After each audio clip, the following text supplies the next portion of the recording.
In the dead of winter, 1873, whispers filled the icy streets of Milwaukee's German Quarter. They spoke of a girl, 11 years old, who could calculate the day of any date in history, repeat entire conversations word for word, and count the exact steps between any two places in town. To some, she was a miracle. To others, a curse. But when little Emma Richter started predicting deaths, down to the minute, fear took over. And when she vanished one spring night, leaving behind only a journal of numbers no one could understand, her name became a ghost story passed from one generation to the next. This is not just a tale of a gifted child. It's the unraveling of a quiet community, by the mind of one girl who saw everything. Part 1. The Winter Predictions. In the German part of Milwaukee, Wisconsin, in the bitter winter of 1873, people started whispering. Not about the snow, not about the breweries or the hard work that filled their days, but about a girl. Her name was Emma Richter. She was 11 years old, pale as frost, and quiet as snowfall. Her eyes were large and gray, watching everything with strange focus. Most children like to play or make noise. Emma watched. She listened. And then, she remembered. Not just the words, but how people said them, their accents, their sighs, even the way they looked when they said them. She could repeat conversations word for word, days after hearing them just once. She could tell you how many steps it took to walk from the bakery to the church. Or how long the mill's whistle blew each morning, down to the second. At first, people were amazed. They thought she was gifted. Special. Blessed. But that changed quickly. It started when Emma began to say things that no one could explain, things no one should know. She would tell neighbors secrets they hadn't spoken out loud. She would say things like, "You shouldn't hide that letter under the floorboard," or, "Your husband lied about where he went last night." She'd stare at them with those storm-colored eyes, and her voice would be calm, too calm. Most folks stopped smiling at her. Some crossed themselves when she passed. And some avoided the Richters completely. Emma lived with her parents, Heinrich and Greta, in a small wooden house on Galena Street. They had come from Bavaria years ago, when Emma was still a baby, born too early on the ship during a terrible storm. They didn't think she'd survive, but she did. Barely. She grew slowly and remained small and pale, but her mind was unlike anything anyone had ever seen. Heinrich worked as a brewmaster at the Kellner Brewery. Greta took in laundry and sewing. They were good people, quiet, hard-working, respected. Nothing strange about them. Only Emma stood out. By the winter of 1872, the weather had turned cruel. Ice coated the windows. Lake Michigan froze solid. Families bundled up, burning coal just to keep frost from creeping into their bones. Everyone stayed indoors, waiting for spring. It was during that frozen season that Emma changed. She sat by the window most days, watching people move through the snow. She counted steps. She noticed when people changed their routines, even just a little. She watched and waited. Then came the day she spoke about death. It was a cold February morning. Greta was packing Heinrich's lunch pail. Emma sat at the kitchen table, eating her porridge in small, slow bites. Without looking up, she said, "Mr. Dietrich will not come home from the brewery today. He will die at exactly 2:14 this afternoon." Greta gasped and dropped the tin lid she was holding. "Emma, what an awful thing to say. Why would you say that?" Emma looked up slowly. "He's been drinking from the brown bottle for 17 days. Yesterday, he drank 3 times as much. His walk changed. He usually takes 244 steps. Yesterday, it was 251. When someone's pattern changes by more than 10%, something happens within 72 hours. His change was 12%. It's simple math." Heinrich froze at the door. His coat was half-buttoned. He stared at his daughter, his face pale. "Emma," he said slowly, "you must not talk about death. It is not proper." Emma nodded once, then returned to her porridge. She didn't seem upset, just certain. Later that afternoon, at exactly 2:14, Johann Dietrich collapsed in the brewery's malt room. He died before help could arrive. The doctor said it was heart failure, worsened by years of drinking. News traveled fast. When people heard what Emma had said that morning, the whispers grew louder. "She's a witch," said old Mrs. Brennan, who remembered stories her grandmother had told of the old country. "No, she's touched by God," said Father Collar, their priest. "She is a messenger. A prophet, maybe," but even the priest began to keep his distance. Emma didn't stop. 1 week later, she told Mrs. Kruger, "Your sister's letter is in the coal bin. You shouldn't burn it." Mrs. Kruger turned pale and ran home. She found the letter exactly where Emma said it would be. It was from her sister in New York, a letter she thought was lost. Somehow, it had ended up in the coal. Then Emma began writing in a leather journal. Not words, just numbers. Long strings of them. Her parents couldn't understand any of it. She wouldn't explain. She simply filled page after page, sitting silently by the window or in her bedroom. She wrote about people who had died. And people who hadn't died yet. "She's not right," the neighbors began to say. But no one dared confront her. Because deep down, they were afraid that she was right. As the cold days dragged on, the fear grew thicker than the frost on the windows. And in the German quarter of Milwaukee, people started to avoid Galena Street altogether. By spring, 3 men would be dead. A family would leave town overnight. And Emma Richter, this strange, quiet child who saw patterns in everything, would vanish without a trace. Only her journal would remain, filled with numbers no one dared to read. To be continued in Part 2. Would you like me to begin Part 2 now? The Mind of Emma Richter. Part 2. Patterns in the Snow. Word count. Approximately 1,000. The death of Johann Dietrich might have been written off as coincidence by some, but the fact that little Emma Richter predicted it down to the exact minute could not be ignored. The men who found him in the malt room said he'd been acting strange for weeks, drinking more, nervous, twitchy. But it was the timing that haunted them. Emma's words had come true. In Milwaukee's German quarter, word spread like chimney smoke on a still day. Some laughed it off. Others looked at the Richter home with fear in their eyes. Whispers followed the family to the bakery, to church, to the butcher's counter. Father Collar, once proud of Emma's so-called gift from God, now seemed unsure. After Sunday Mass, Heinrich approached him with concern clouding his face. "She's only a child," he said. But what she said about Johann, it came true. The priest, normally jovial, frowned deeply. "My friend," he said in his thick Bavarian accent, "sometimes the devil wraps darkness in the appearance of light. Perhaps it would be best if your daughter spent more time in prayer, and less time watching the world from that window." Heinrich nodded, troubled. He was a practical man, more comfortable measuring hops than pondering heaven and hell. But the fear in Father Collar's eyes made his stomach twist. That evening, he sat Emma down at the table. The glow from the oil lamp flickered across her pale face. "Emma," he said gently, "how did you know Mr. Dietrich would die?" She looked at him calmly. "I watch. I count. I remember," she said. She spoke plainly, without emotion. When someone increases alcohol intake by 37% over 17 days while eating 20% less, heart failure becomes likely. At his age, weight, work stress, the probability of death by 2:14 p.m. was over 90%. Heinrich stared at his daughter, chilled to his bones. "But how could you know those things?" Emma tilted her head. "I observe everything, Papa. Every day, every person, every pattern." Her voice was quiet, matter of fact, and it frightened him more than if she'd screamed. He tried to sleep that night, but the sound of Emma's pencil scratching across the pages of her leather journal kept him awake.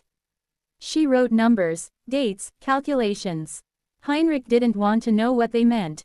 The February snow kept falling, soft and silent, like a blanket over the German quarter. Behind the frost-covered window, Emma sat, tracking every movement, every change in habit, every slip in routine. Soon, the observations became darker. Greta began to worry when Emma casually said things like, "Mrs. Weber meets Mr. Kellner behind the brewery on Tuesdays," or, "The Schneiders bury something in their garden every Sunday after church." "How do you know that?" Greta asked, alarmed. "They follow patterns. Just like numbers." Emma never blinked. Mrs. Weber says she visits her sister, but her steps go to Mr. Kellner's house instead. The Schneider's berry cloth-wrapped objects 73 centimeters apart, always in a grid. Greta felt a chill that had nothing to do with winter. That night, she and Heinrich spoke in hushed tones after Emma was asleep. She shouldn't know these things, Heinrich said. She shouldn't even be thinking like this. Greta nodded, her fingers shaking as she sewed a patch onto his shirt. People are starting to talk. Mrs. Brennan crossed the street to avoid me. Even the priest keeps his distance now. Their fears proved justified. 3 days later, Emma stopped peeling potatoes and said calmly, Mrs. Weber will be found with Mr. Kellner tomorrow at 11:30 a.m. There will be violence. Greta dropped the paring knife. Emma, you must not say such things. Emma blinked slowly. Mrs. Weber arrives at the brewery 7 minutes earlier every Tuesday. Mr. Kellner stays 33 minutes later. Mr. Weber's horse has favored her left front leg for 11 days. Tomorrow, she will slow down, and he'll come home early. Discovery is inevitable. Heinrich had been listening. His heart sank. How do you know about the horse? He asked. I count her steps when she passes our house. The next day, just as Emma said, Wilhelm Weber came home early, and found his wife in the brewery office with Mr. Kellner. The fight was brutal. Kellner's nose was broken. Anna Weber had to be treated by Dr. Muller. But what shook the neighborhood wasn't the scandal. It was the fact that Emma had predicted it exactly. The Richters found themselves isolated. Neighbors stopped speaking to them. Children were told to avoid Emma. Even Heinrich's brewery job grew tense. Kellner, still black and blue, made it clear the family was unwelcome. Still, Emma carried on. She sat by the window, journal in hand, filling pages with calculations. She spoke less and watched more. Heinrich no longer opened the journal. What he'd seen, columns of figures, dates, strange symbols, was enough to keep him awake at night. Greta cried quietly as she folded laundry, afraid not just of what Emma knew, but of what it meant. By early spring, Heinrich began to whisper things to his wife he had never imagined. Maybe we should leave, go somewhere far away, start again. But Emma was not finished. The journal grew thicker. Emma drew maps of the neighborhood, tracked behaviors, times, distances. Her mind wasn't just memorizing anymore, it was predicting. That's when Heinrich sought out Drive. Friedrich Muller, the community's physician. Unlike others, Muller was curious. He had studied medicine in Berlin, and cases like Emma's intrigued him. When Heinrich explained his daughter's abilities, the doctor agreed to see her. It was a gray, rainy Thursday when they visited Muller's office above the Water Street Pharmacy. Emma sat straight-backed in the wooden chair, her journal clutched in her lap. Your father tells me you can predict when things will happen, Muller said gently. How do you do it? Emma stared at him, eyes steady and distant. People behave like equations. Inputs and outputs. I just do the math. And why do you write it all down? To remember, she replied. Some things are too big for even my mind. Doctor. Muller leaned back, troubled. Emma, do you know what will happen to you? Emma blinked. I have a hypothesis. Heinrich left the appointment with a tight chest. Doctor. Muller offered no clear answers, only warnings about watching Emma closely. Back home, as the first hints of spring broke through the Milwaukee frost, Emma returned to her window, pencil in hand. And her next prediction was already forming. To be continued in Part 3. Would you like me to begin Part 3 now? The Mind of Emma Richter, Part 3. Milwaukee, 1873. I observe patterns and calculate probabilities based on established behavioral data, Emma said, her voice even, without pride or hesitation. People believe their actions are random, but they follow mathematical sequences. When I have sufficient data points, I can predict future behavior with high accuracy. Dr. Muller leaned forward, both intrigued and uneasy. Can you give me an example? Emma opened her worn leather journal and flipped through pages of neatly written numbers and notations. Mrs. Brennan believes she is keeping a secret, but her pattern is quite obvious. She spoke calmly. Every Tuesday and Friday for the last 8 weeks, she has walked to the church at exactly 3:15 in the afternoon. But instead of entering for prayer, she continues to the rectory and remains for precisely 43 minutes. Father Collar's pattern has also changed. He has begun purchasing extra candles and wine, and his evening prayers have extended by an average of 17 minutes on Tuesdays and Fridays. She looked up. The correlation is statistically significant. Dr. Muller felt his breath catch in his throat. What Emma was implying about the priest and the widow was scandalous, but what truly disturbed him was the meticulous way she had gathered her evidence. This wasn't childish storytelling. It was a cold, clinical diagnosis. "How long have you been watching people like this?" he asked quietly. "Always," Emma replied simply. "Since I was very small. But I only began making calculations when I learned mathematics. The patterns became clearer then." Later that day, drive. Muller spoke privately with Heinrich and Greta Richter. His instincts told him Emma's condition was medical, not mystical. "Your daughter's mind works differently," he said carefully. "She processes information in ways that seem mechanical, almost detached. In my opinion, this is neurological. It is not witchcraft, nor is it possession. But I can't fully explain it." But even with his training, drive, Muller could not ignore the dread he had felt in Emma's presence. 2 days later, Emma made another of her eerie announcements. There will be a fire at the Zimmerman house on Sunday evening. It will begin at 8:47 and spread to 3 neighboring homes before the fire brigade responds. "Mr. Zimmerman will not survive." Heinrich froze. "Emma," he said sternly. "You must not say such things. How could you possibly know?" Emma opened her journal. "Mr. Zimmerman has been drinking lamp oil mixed with whiskey for 12 days. I observed him purchasing both in large quantities. His wife left yesterday to visit her sister in Chicago. This matches a pattern I've tracked. Wives often leave before major domestic incidents. Also, the chimney on their house is damaged. I calculated this based on the angle of smoke and the pattern of soot deposits. The probability of a fire is 93%. Greta gasped and sat down. The way Emma spoke of death, so detached and precise, frightened her more than any rumor of evil ever could. This was her daughter, but the light in her eyes no longer felt human. Still, Heinrich couldn't ignore the numbers. He made a difficult decision. On Saturday evening, he found Franz Zimmerman at the brewery. Zimmerman was, as expected, drunk and reeking of whiskey and lamp oil. Heinrich tried to explain the danger, to share Emma's warning without revealing too much. Zimmerman laughed, slurring curses about the devil girl, and calling her predictions nonsense. But something in Heinrich's tone must have reached him, because he promised, mockingly, to be careful with the lamps. Sunday evening was unseasonably warm, with a dry wind from the west. At exactly 8:47, flames erupted from the Zimmerman house. The fire spread quickly, just as Emma had predicted. It consumed not just the Zimmerman home, but 3 others. The volunteer fire brigade arrived too late to prevent the worst. Franz Zimmerman's body was found in the kitchen, near a broken lamp and blackened floorboards. The shock of Emma's precise prediction rippled through the German quarter. Heinrich's warning, witnessed by several brewery workers, only confirmed the chilling truth: Emma had foreseen the fire, the timing, and the consequences. And from that moment on, the Richters were feared. Neighbors stopped speaking to them. People crossed the street to avoid them. But Emma remained unchanged. She recorded the event in her journal, noting the accuracy of her prediction and adjusting her variables to improve future models. And she kept calculating. The fire marked a turning point.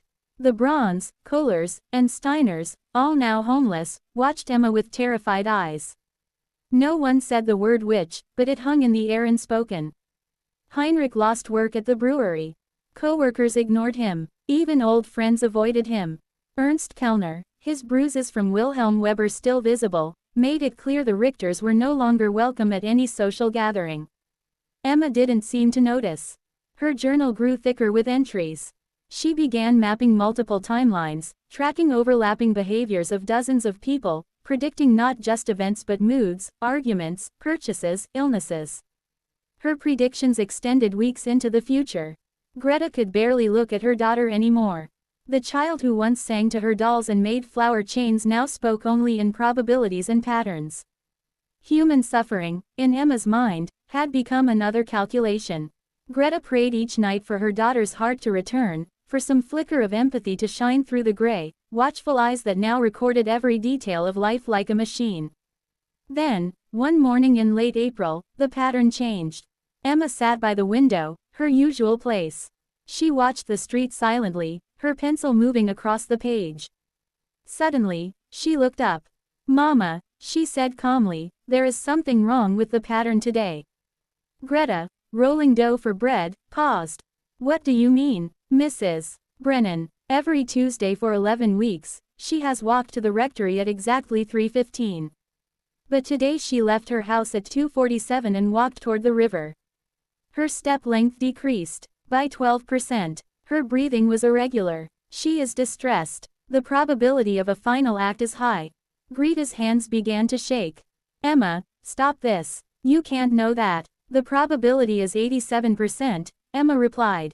"People who suddenly deviate from established patterns while displaying signs of stress often make irreversible choices within 4 hours." "She is a good woman," Greta whispered. "She would never." Emma looked out the window again. Her pattern changed 43 minutes ago. And in that moment, Greta no longer saw her daughter, only a mind of terrifying precision that saw the world not in love or mercy, but in numbers and probabilities. And the worst part was, she was almost always right. The Mind of Emma Richter. Part 4. Milwaukee, 1873 continued. By the time Greta reached the rectory, her breath was short and her bonnet askew. She had run the entire way, not even bothering to take the usual winding road but cutting through backyards and narrow alleys. The image of Mrs. Brennan walking toward the river, of her step length decreased by 12%, of her breathing patterns irregular, echoed in Greta's mind like a dark hymn. She found Father Collar near the church doors, preparing for afternoon confession. Without preamble, she explained what Emma had said. Though skeptical, the priest's face darkened at the mention of Mrs. Brennan's unusual departure time. He nodded curtly and followed Greta toward the river path. They found Mrs. Brennan just minutes later, standing motionless at the edge of the embankment, her shoes inches from the water. She was pale and distant, her eyes glassy and red-rimmed. A small leather pouch rested on the ground beside her. Inside, later, they would find family keepsakes, her rosary, and an envelope addressed to her sister. Greta and Father Collar approached slowly. It was the priest who spoke first, gentle but firm. "Clara," he said, "come with us. This isn't the end of your story." Mrs. Brennan collapsed into sobs. She didn't jump. She let them lead her away. That night, Greta couldn't sleep. She sat at the kitchen table, watching Emma by the candlelight as she quietly updated her journal. Greta studied the girl, her calm face, her careful handwriting, her utter lack of emotion over what had nearly occurred. She wanted to scream, to shake her child and demand a reaction. Instead, she asked, "Emma, do you understand what happened today?" Emma didn't look up. "Yes, Mama, my calculations were correct. Intervention was possible within the predicted window." "That's not what I meant," Greta whispered, tears forming. "Do you understand why someone would want to end their life?" Emma paused. For a moment, Greta thought she saw confusion, maybe even a flicker of emotion, but it passed. "Not entirely. The variables are difficult to quantify. Emotional distress is often inconsistent with outward behavior." Greta turned away, pressing a hand over her mouth. Her daughter was brilliant, but something inside her was missing, or had been locked away so tightly it could no longer find its way out. In the following weeks, Emma's reputation in the German quarter shifted once again. The news about Mrs. Brennan spread, and while no one publicly thanked Emma, the story softened some opinions. Rumors that Emma could see into people's souls were replaced with whispers that perhaps the girl was a genius. A strange one, certainly, but useful. She had, after all, saved a life. But not everyone was comforted by her abilities. Dr. Muller returned to the Richter home in early May, this time not to examine Emma, but to speak privately with Heinrich. They sat in the study while Emma worked on her probability matrices in the kitchen. There are patterns I do not understand, Muller admitted. She does not behave like any child I've studied. But it's clear to me she's not mad, not in the traditional sense. Her mind, it is brilliant, but also isolated. She does not engage with the world the way most do. He paused, then added, she may never feel things as you or I do. Her calculations, her observations, they aren't malicious, but they are cold. Detached. Heinrich nodded. Do you think it can be helped? Muller sighed. No, but perhaps it can be guided. Meanwhile, Emma's journal continued to grow, filling with patterns, behaviors, and predictions. She began mapping the movements of families across the German quarter, tracking not only when they left and returned but who they spoke to, what they carried, and how their routines changed. She noted everything. One afternoon, Emma called out to her mother without looking up from her journal. Mama, you should not buy bread from Frau Dietz this week. Greta, who had just returned from the market, blinked. Why not? She has not purchased flour from her usual supplier. Instead, she bought from a cheaper vendor. The flour sacks were marked with a red R, which means the grain came from the damp mill near Racine. Their last 3 shipments have contained mold spores. There's an 84% chance the bread will cause stomach illness. Greta dropped the loaf she'd just bought and stared at her daughter. Then, in mid-May, Emma made another prediction, this time about someone close. Papa will fall from the brewery scaffolding next Thursday, she said at dinner. The fork slipped from Heinrich's hand. I examined the structural supports when I visited last week, Emma explained. There is rust on the north-facing brace. It will collapse under weight if not replaced. You usually inspect that area on Thursdays. Heinrich's face turned pale. Emma, Greta said sharply, that is enough. But Heinrich didn't dismiss it. The next morning, he informed the foreman and insisted the brace be examined. Sure enough, it was dangerously weakened. Word spread again. This time, people didn't just whisper, they listened. Despite her helpful predictions, fear lingered. People still crossed the street when they saw Emma. Mothers told their children not to stare. Some said she was an angel. Others whispered that she was marked by something unnatural. One evening, Heinrich returned home looking tired but shaken. He sat heavily at the table and placed a torn scrap of paper in front of Greta. It had been nailed to the brewery door. The devil sees through the child.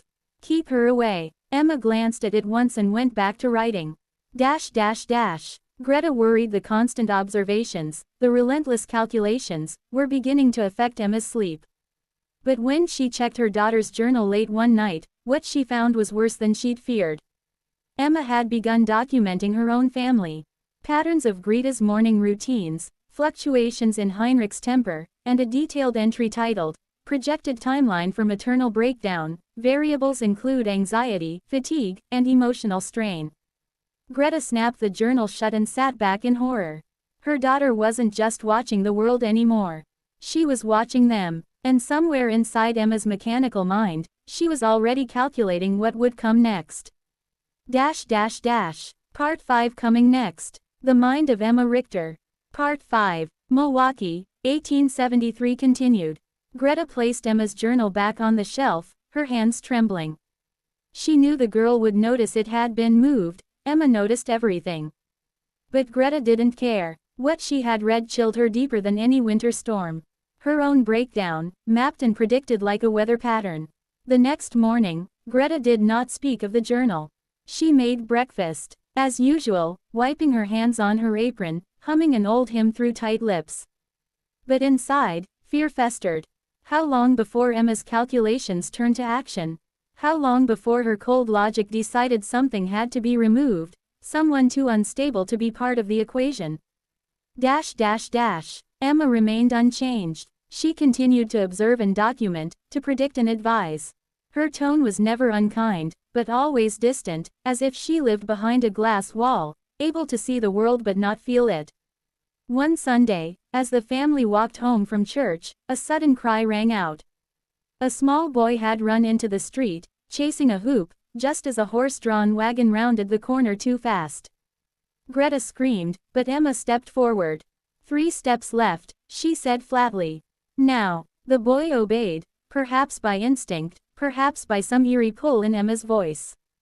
The wagon passed inches from him, the driver shouting, the horse rearing.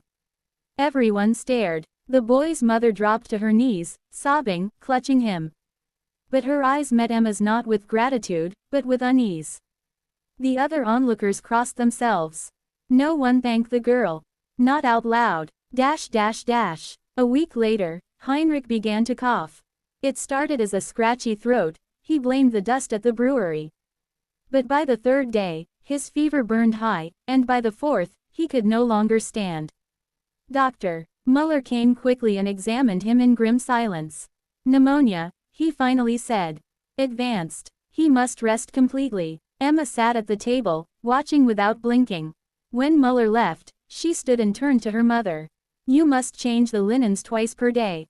Use warm compresses soaked in vinegar water. He needs broth every 4 hours. Greta raised her brows. How do you know this? I read the medical manuals. And I recorded Papa's breathing last night. The rhythm is irregular. He will survive, but only if you follow these steps exactly. Greta obeyed. She didn't argue. Not anymore. She did as Emma said. Days passed. Heinrich's fever broke on the 6th night. By morning, he was sitting up, weak but alert.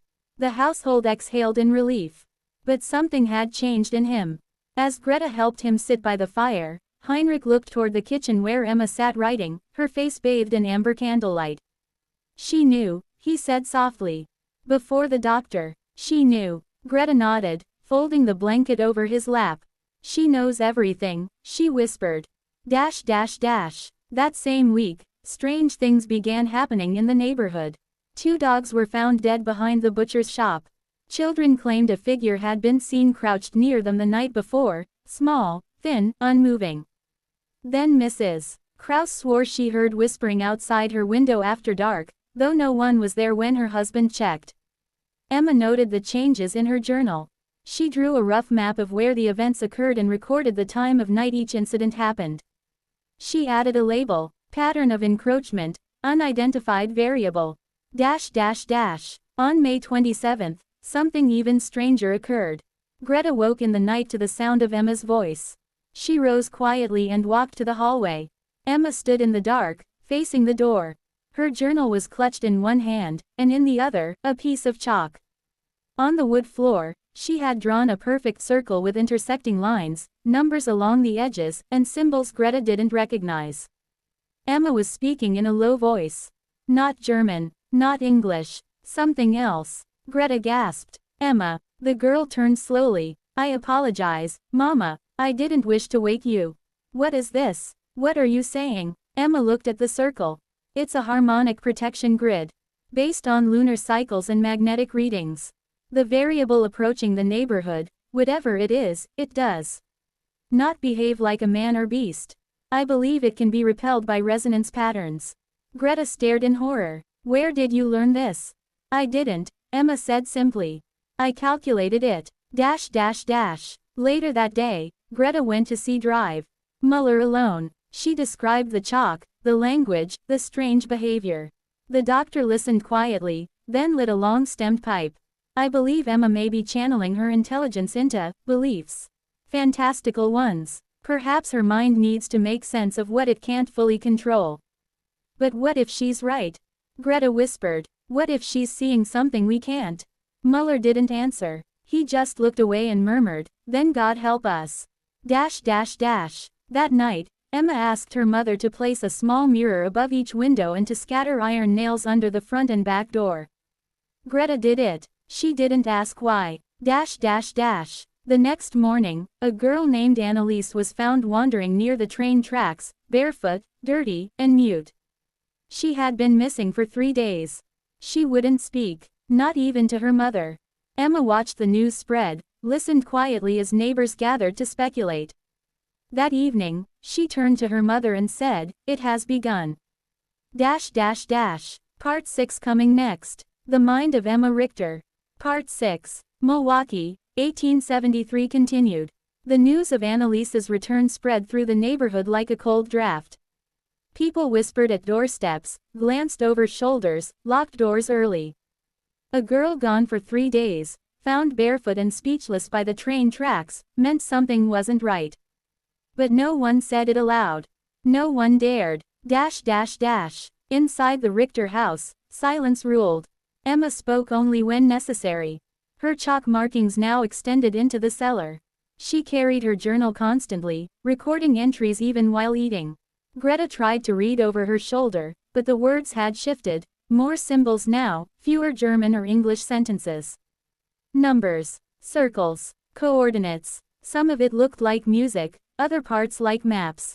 Heinrich had recovered enough to return to light duties at the brewery, but he watched Emma closely now, like one might watch the edge of a thin ice pond. "She's not sick," he told Greta one evening, his voice low. "But she's not, well, either. There's something turning inside her. Like gears moving without a clock." Greta didn't respond. She stirred the soup and prayed. On June 1st, a thick fog rolled over the city. It clung to the cobblestones and filled alleys like smoke from an unseen fire. Ships at the harbor blew horns, lost in the gray.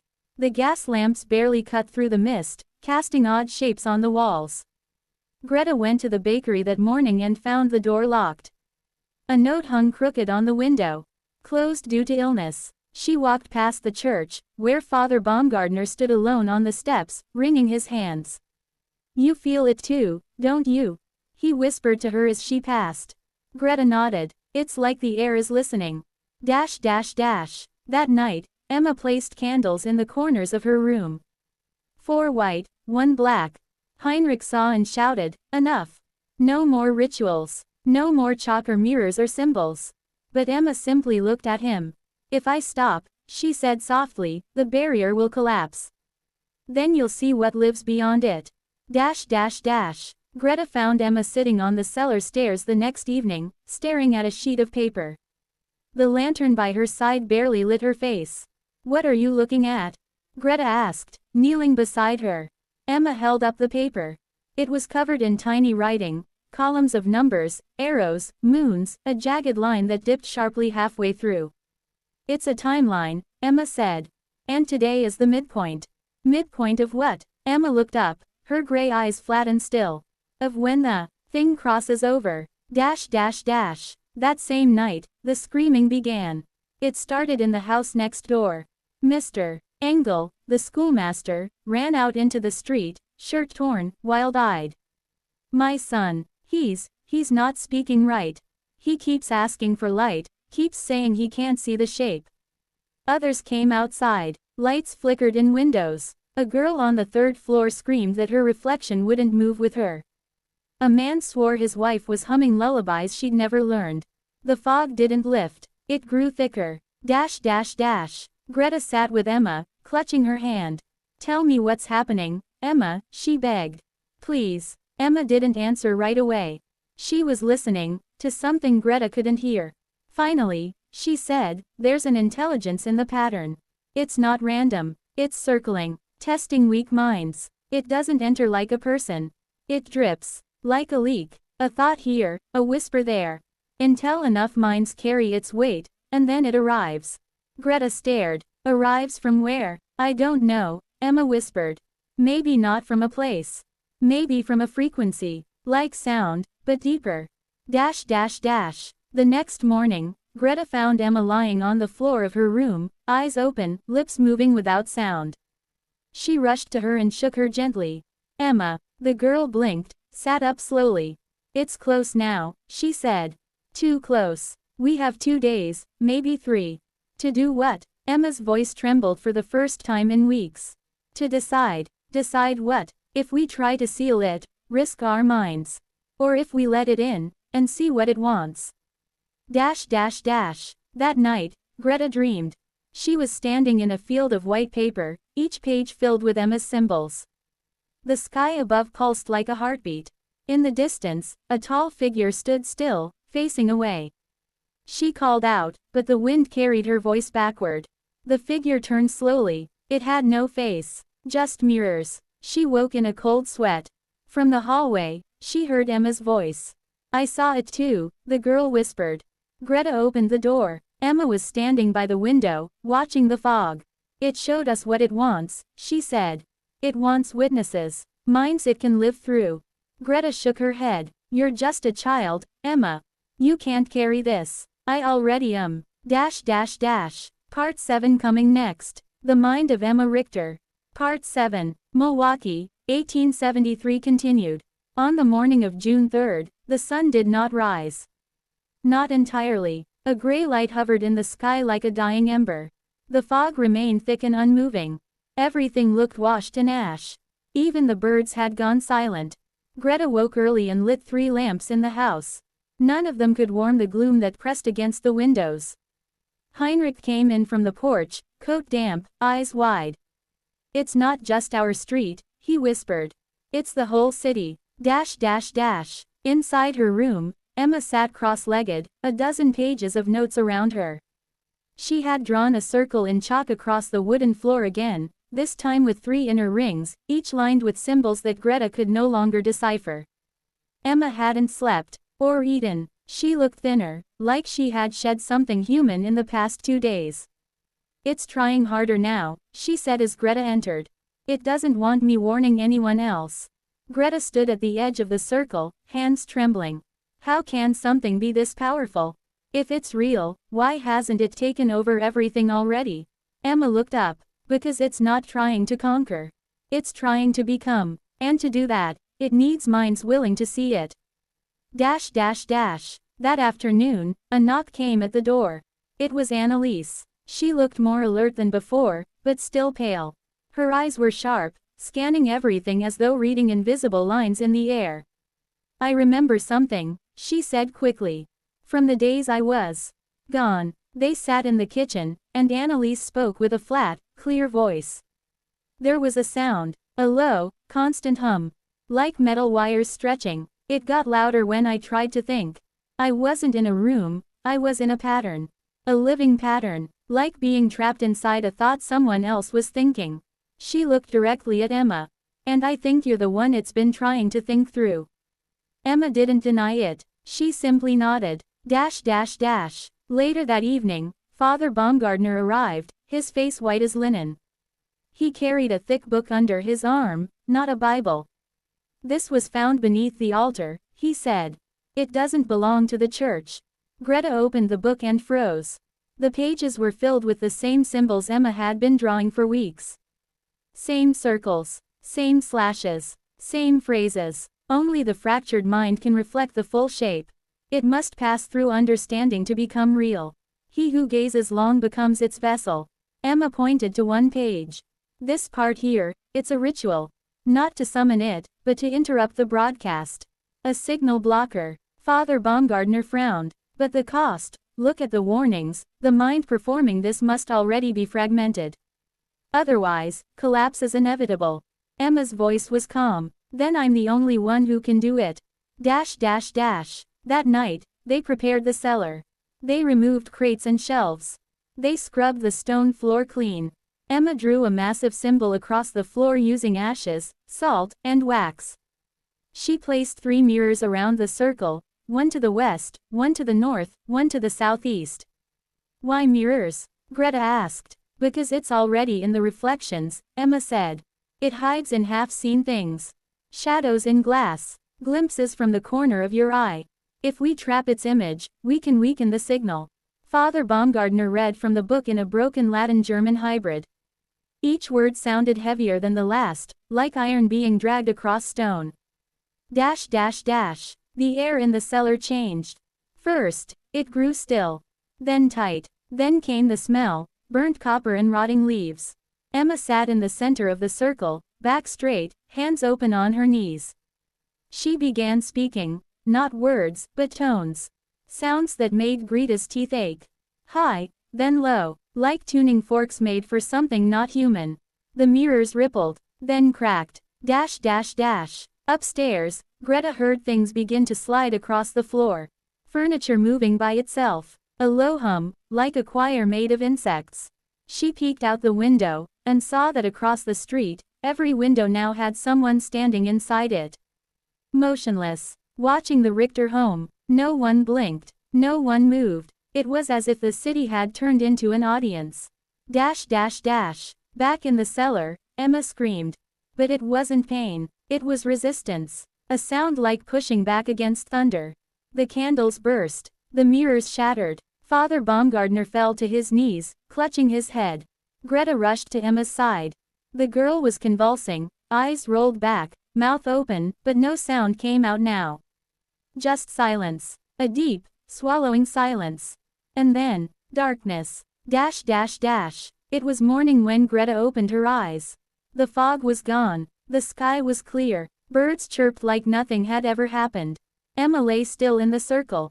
Breathing. Barely. Greta touched her face. Emma. Emma opened her eyes slowly. Her voice was faint. I blocked it. Not forever. But for now. Dash dash dash. Heinrich came down with blankets. Father Baumgartner sat slumped, whispering prayers.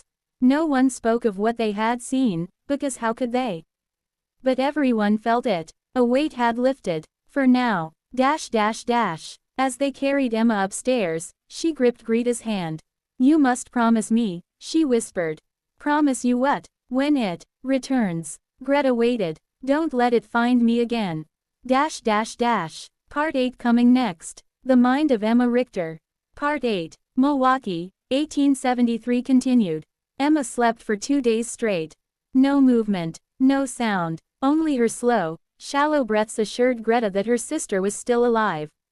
The house remained quiet, as if it too was holding its breath. Outside, Milwaukee was returning to normal, at least on the surface. The sky stayed blue, the sun warm, the streets filled again with wagons and neighbors. But people still looked over their shoulders. They crossed the street near the Richter home. No one asked questions. No one knocked. Inside, the air was heavy with unspoken fear. Dash dash dash. On the third morning, Emma opened her eyes.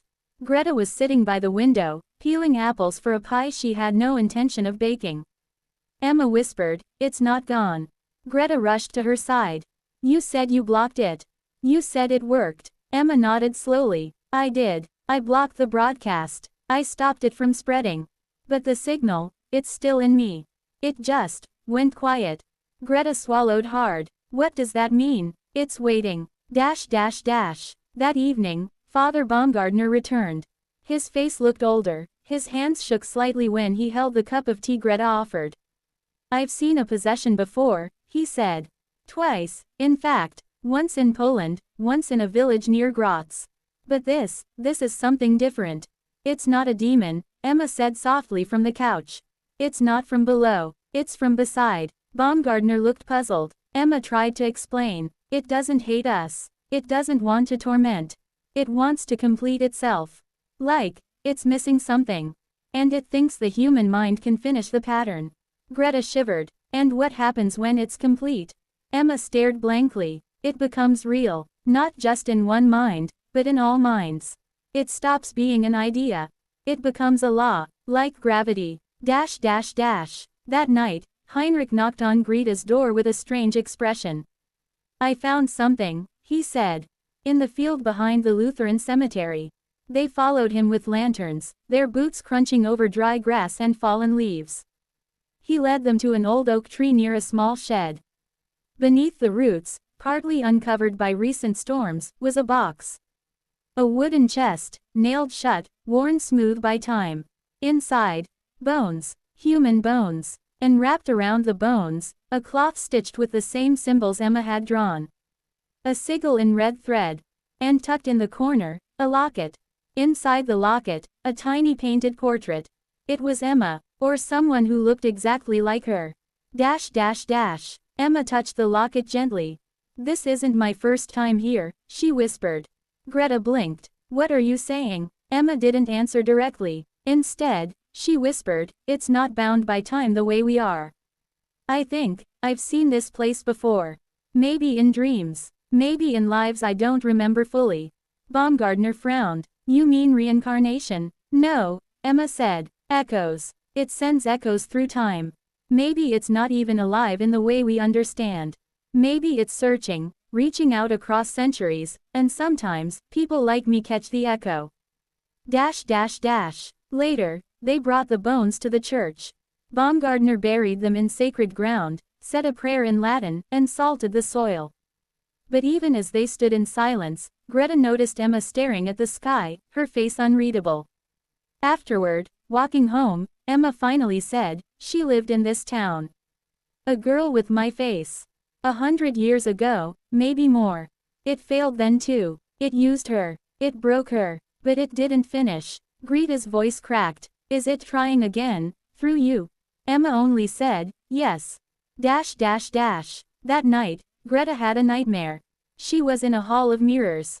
Each reflection showed Emma, but different versions. One with hollow eyes. One with blood dripping from her mouth. One that wasn't even Emma at all, but a shape in the dark. She turned to run, but the mirrors stretched endlessly. From behind, a whisper. "All thoughts become real if enough people believe." She woke screaming. Emma was already awake, sitting in a chair by the bed. "I heard it too," she said. Over the next few days, things began happening again. The sky darkened earlier than it should. Dogs howled at nothing. A child across the street started drawing strange spirals on the walls and wouldn't speak for hours. The newspapers blamed a flu. The mayor blamed nervous tension and hysteria. But Greta, Emma, and Baumgartner knew better. The signal was returning. They regrouped in the cellar once more. Emma was stronger now, calm, but cold. As if she had accepted her role in something much larger. "There's a place in Milwaukee," she said. "An old asylum. It was closed after the war. But it wasn't just for the mentally ill. They experimented with symbols, geometry, thought patterns. They were trying to understand the same thing we are." Baumgartner nodded grimly. "I've heard rumors. The Winthrop house." Emma stood. "That's where it's anchored. That's where it entered this world." Greta paled. "Then we burn it." Emma shook her head. "No, fire won't stop this. We have to finish what began. We have to go into the signal." End of Part 8. Part 9 coming next. The Mind of Emma Richter. Part 9. Milwaukee, 1873 continued. The Winthrop house stood like a scar on the edge of Milwaukee. Its windows were all broken. The roof sagged. Ivy climbed up the old stone walls, as if the land itself was trying to choke the building out of memory. But something pulsed beneath it. Emma could feel it the moment she stepped onto the overgrown path. "It's waiting," she said. Greta, clutching a lantern, looked at the building with dread. "What if we make it stronger just by coming here?" Emma didn't answer. She just walked forward. Inside, the air was colder than it should have been. Old beds with leather straps were rusting. Walls were covered in scratched words, some in English, some in a language no one could name. Emma stopped by a wall etched with spirals and lines. "I've seen this before," she whispered. "In dreams. In the mirror. In that girl's locket." Heinrich kicked something metal, a rusted phonograph. "What's this?" he asked. Baumgartner bent down. "They recorded voices here. Sounds. Chantings. Repetitions." Emma leaned closer to the broken device. "The signal," she said. "They tried to record it. And then the phonograph, long dead, screeched to life. A sound spilled out. A soft, looping hum. It wasn't music, but it had a rhythm, like breathing." Greta covered her ears. "It's inside my head." Emma stepped closer. "It's a key," she whispered. "A pattern meant to open something." Baumgartner grabbed the phonograph and smashed it. The sound stopped. The silence afterward was louder than the noise. Heinrich wiped sweat from his brow. "What are we even looking for?" Emma turned to the far wall. There, behind a steel door, was a staircase going down. Into the earth. The basement was worse. A thick, wet smell filled the air. The walls were smoother, newer, like they'd been built more recently than the building above. At the end of the hallway was a chamber. The walls were lined with mirrors, all facing inward. And in the center, was a chair. A simple wooden chair, placed on a circle made of salt, ash, and rust. Emma's face turned pale. "I've been here," she said. "In another life. In another dream. This is where it entered." Baumgartner stepped forward. "What is it?" Emma said. "A thought." One that didn't belong to a single person. It was shared, like a virus. Dash dash dash. They stood in silence, the mirrors reflecting every angle of themselves. But then the mirrors began to shift. Their reflections didn't move. Instead, they stared back. All versions of themselves, but altered. Greta looked older. Baumgartner had black eyes. Heinrich had no mouth. And Emma's reflection was smiling. But she was not. The Emma in the mirror blinked first. Then raised her hand and touched the glass. Emma whispered, "It's not a spirit. It's not a demon. It's an idea that's trying to escape the mind and take form." "How do we stop it?" Greta asked, her voice trembling. Emma stepped into the circle. Dash dash dash. "Close the mirrors," she said. "No," Greta pleaded. "Not again. You barely survived last time." Emma looked at her sister gently. "If we don't end it now, it spreads. It doesn't need 1,000 minds. Only one mind who believes it enough to let it live." Baumgartner placed a hand on Greta's shoulder. "We must trust her." Heinrich closed each mirror's shutter, one by one, until only one remained facing Emma. Emma sat in the chair. And the chanting began, not from the phonograph, but from Emma's lips. Dash dash dash. She didn't know the words. They weren't in English, Latin, or German. But they came, flowing from somewhere deep inside her. The circle around her glowed faintly. The mirror pulsed. And from the glass, the reflection of Emma stepped out. But it wasn't made of flesh. It was made of thought. Smoke. Memory. A collection of all her fears, anger, and grief. A shape barely human. It moved toward her. And Emma screamed back at it. Not in fear, but in resistance. Dash dash dash. "I am not your doorway," she shouted. "I am not your voice. I do not give you form." The thing paused. Greta wept openly as the mirror Emma shivered, flickered, and began to fall apart. But Emma didn't stop. "You are not real," she said, voice steady. "You are a shadow, a suggestion, and I refuse to finish your sentence." The reflection twisted, cracked, and collapsed like a broken puppet. The room went silent. The mirrors all shattered at once. Dash dash dash. Emma slumped in the chair, her nose bleeding. Greta rushed to her side. Emma opened one eye. "It's gone," she whispered. "Forever?" Baumgartner asked. Emma shook her head. "Ideas never die. But this one, it lost its shape. It needs another mind now. And I'll be watching." Dash dash dash. They left the Winthrop house before dawn. By morning, the building had collapsed. An accident, the newspapers said. A freak fire from within. But Emma knew better. It had imploded. Because it lost the one thing it needed, belief. Dash dash dash. End of Part 9. Part 10 Final part coming next. The Mind of Emma Richter. Part 10 Final part. Milwaukee, 1873. 1 month later. The snow had returned to Milwaukee, blanketing the city in quiet. The chaos of Winthrop House had faded into rumor, whispers of fire, old ghosts, secret chambers. But for Emma Richter, nothing had truly faded. Because the thoughts still came. Not in the same way, not like before. But now and then, a flicker. A glimpse of a mirror with no reflection. A whisper in the crack between thoughts. She was not free, but she was stronger. Dash dash dash. Emma sat alone in her father's study. The journals of Winthrop House had been burned. The last of the phonographs smashed. The mirror shards buried in different parts of the forest. She thought of the mirror version of herself, the one built of fear and hunger. It had spoken a single word before vanishing. Again. Emma didn't know what it meant. Yet. Dash dash dash. Greta entered the room, holding 2 cups of warm tea. "You slept again," she said softly. "An hour," Emma replied. "Nightmares." Emma took a sip and stared. "Out the window. More like instructions. But they make no sense unless I believe them. And I don't." Greta nodded. "Then you're winning." Baumgartner arrived not long after. His coat was dusted with snow, and he carried a small wooden box. "I've been going through the asylum storage," he said. "You said everything was destroyed," Emma replied. Baumgartner nodded slowly. "Almost everything. But not this." Dash dash dash. Inside the box was a single page from an old report. It was written by a Drive. T. R. Halberd, dated 1857. Subject: Emma Richter, Greta whispered. No, Emma said, voice cold. Another Emma Richter. The report described a child born in 1827 with strange visions, dreams that drove her to sketch circles and symbols, speak in riddles, and hear the other voice.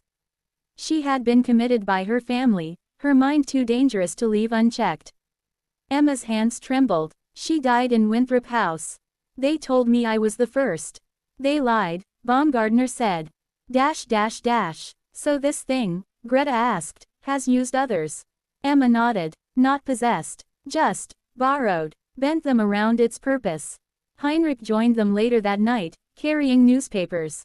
2 cases out of New York. A priest seeing visions. A boy speaking a dead language. Emma scanned the articles. It's moving. Looking for a new voice. Do we warn them? Greta asked. Emma said, we study it. We learn how it moves, how it spreads, how it tricks belief into shape. Then we stop it, before it grows. Baumgardner smiled sadly. You sound like a scientist now. Emma gave a bitter laugh. Or a witch. The next morning, Emma began writing. Not in German, not in code, in plain English. A manual. The thought that hunts. Notes from a survivor. She wrote everything. The sounds. The mirrors. The mental triggers. The lies it told her. How it mimicked loved ones, used guilt, twisted memory. How it made madness seem logical. Most of all, how it was defeated. Not with fire, not with rituals, but with clarity, with refusal, with the human mind standing still, choosing not to believe. That was its weakness. It needed permission. Years passed. Emma never married. She never left Milwaukee. But she kept writing. She created a small circle. Quiet scholars, doctors, survivors of odd visions. They weren't exorcists. They were thinkers. They taught others to question patterns. To resist blind trust in the things that whispered behind sleep. They watched for the signs. Emma aged. And with age came peace. But never silence. On her final day, in a quiet home on the edge of Lake Michigan, Emma Richter wrote her last line. Greater than, if you are reading this, and the mirror smiles before you do. Do not speak. Do not trust. Turn away, or it will finish the sentence in your place. She put down her pen, closed her eyes, and left with no fear. Somewhere, deep underground, in a forgotten building with no name, a mirror stood untouched. Dust covered its surface, but for the briefest moment, too fast to notice. It smiled. Candle enjoyed the chilling mystery of Emma Richter. If you love horror stories with dark secrets, psychological twists, and historical suspense, don't forget to thumbs up like this video if it gave you goosebumps. Memo comment below, what was your favorite twist or creepiest moment? Bell subscribe for more haunting tales every week. Send mail share with a friend who loves a good scare. Your support helps keep these stories alive. Just like Emma.